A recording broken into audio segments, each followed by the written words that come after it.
today's video. We want to explore how emotional triggers activate the sympathetic response in the body, the stress responder, and how can we mindfully respond to our triggers. First, remember, mindfulness teaches us to tune in to how we're feeling in our bodies, our mental state of being, our thoughts, our emotional set point, and fostering the observer role with curiosity and non-judgment. And we encourage ourselves to witness what's going on for us, physically how we are responding to external circumstances. What is my emotional set point at any given moment? What are my thoughts that I'm creating?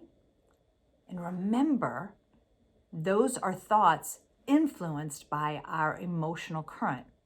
And the body is also the best mind reader ever. So we want to tune in this regard. This is what mindfulness teaches us to do in the present moment. So notice if you're ruminating, if you're worrying, ruminating on the past, worrying about something down the road, how much are you in this present moment? Notice how you can be in the situation, this experience that you're having, without being ruled by it. So another way of looking at it is allowing space around the experience, internally and externally. So to be clear, at this point, you're not trying to change anything. You're just seeing it for what it is. You're witnessing it.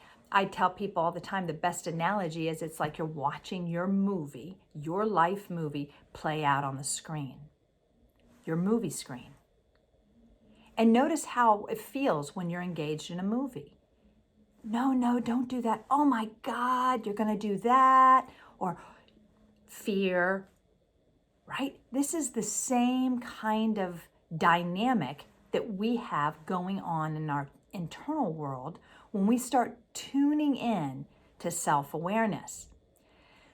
So another way of looking at it is allowing space around the experience.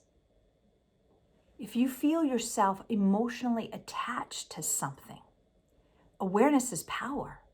When you're attached, you can't gain clarity about anything. It is all up close and personal. I tell people it's like placing your hand at the tip end of your nose. All you can see is your hand. When you pull it out here, not only do you see the hand, but you see all the space around it. We want to be detached from those emotions. Now, this does not mean aloof. This does not mean not feeling, but you are not up close and personal into the emotion.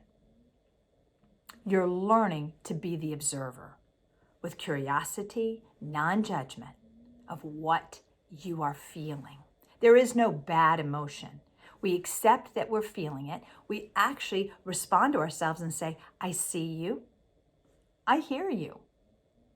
And I love you just the way you are.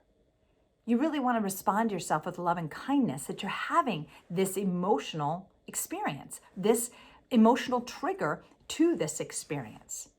So to be clear, at this point, you're not really changing anything. You're seeing it for what it is, and you notice how you feel and where you feel it. Mindfulness teaches us that everything we do is by choice. Learning how to identify our personal emotional triggers is one of the most pinnacle and important steps in mindfully navigating life and choosing to respond to life instead of reacting. Habitual, unconscious reactions. So emotional triggers are consisting of our thoughts, our feelings, the event itself that seem to trigger an automatic response from us. This knee-jerk, right? Our go-to. And sometimes it's unconscious. We're just going to that. We go from 90 to nothing. The word trigger is important here because the idea is that our reaction just occurs automatically. It might seem as if the emotional reaction is completely involuntary. The truth is that this is a reaction like everything else, and we have a choice. Be careful when you notice how you shouldn't have said that to me. You shouldn't have done that to me. We can't control how other people show up, but what we can control is how we show up. So be careful of that shift. It's very natural. We do it all the time.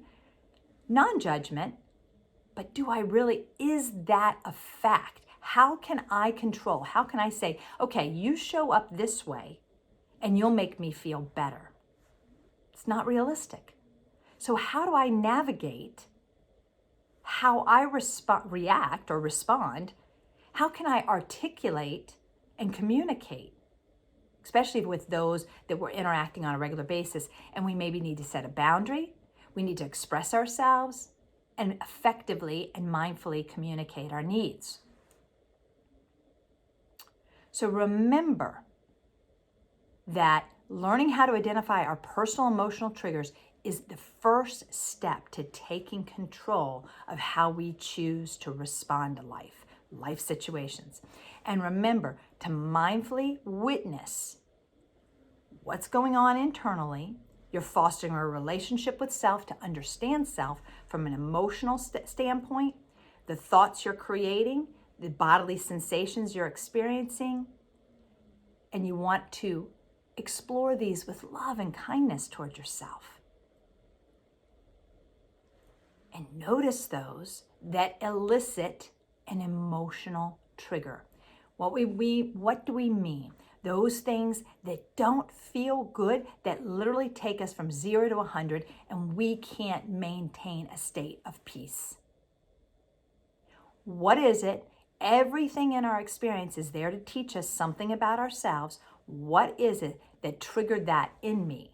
That's my cue to explore mindfully so that I can learn to navigate my triggers, avoid an episode altogether, and then gracefully and with ease navigate when I am triggered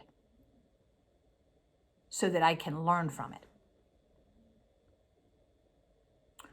Once you increase your personal awareness of specific emotional triggers in your life, you begin the process of regulating your emotions. And this is turning those emotional reactions into emotional responses. Empowered choice. Remember, you always have a choice. So I encourage you to foster mindfulness in your daily living, tuning in to your emotions, your thoughts, your bodily sensations. I call it in my coaching program, mindful pauses, so that you can navigate with ease your emotional triggers. If you would like to learn more about how I help my clients navigate emotional triggers, learn how to avoid those episodes so that you can live a life feeling empowered, not debilitated by emotions, please do reach out and schedule your breakthrough call with me. I would love to talk further to you and explain to you the pathway to inner peace featuring the 4R method. It is my cutting edge, innovative coaching program. Till next time, all the best.